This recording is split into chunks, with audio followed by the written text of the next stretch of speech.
But in the meantime, we're digging deeper into the proposed Washington Commanders Stadium site in Loudoun County.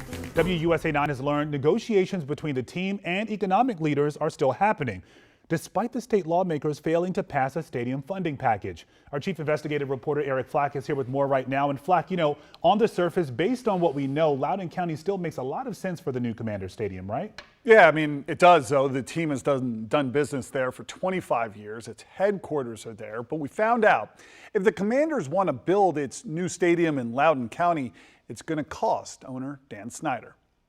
You are looking at what could be the most valuable undeveloped land in Virginia, maybe the entire DMV, and the Washington Commanders want it for its new stadium. In my mind, it's one of the most intriguing commercial sites on the East Coast, so I can understand why the Commanders and lots of other businesses would be interested in it.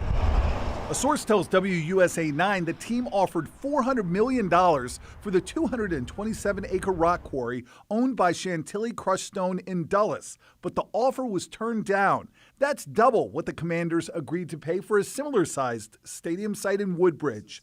Buddy Reiser, executive director of Loudoun County Economic Development, says the talks between the two sides continue, with Reiser trying to help broker the deal as part of Loudoun County's transit-oriented development around the Silver Line Metrorail. The proposed stadium site is only about a half-mile walk from the soon-to-open Innovation Center Metro stop.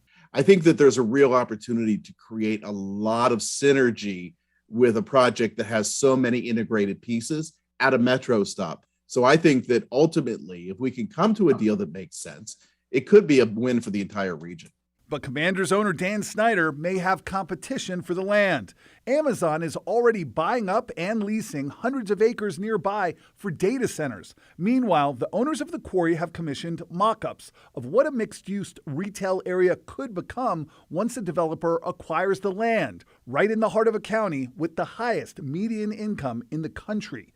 The retail concept illustrated by designers is very similar to the Commanders' vision for the area around its new multi-billion-dollar domed stadium complex. But with a taxpayer-funded stadium financing package failing this session in the Virginia legislature, Snyder will have to figure out if the dollars make sense to build there.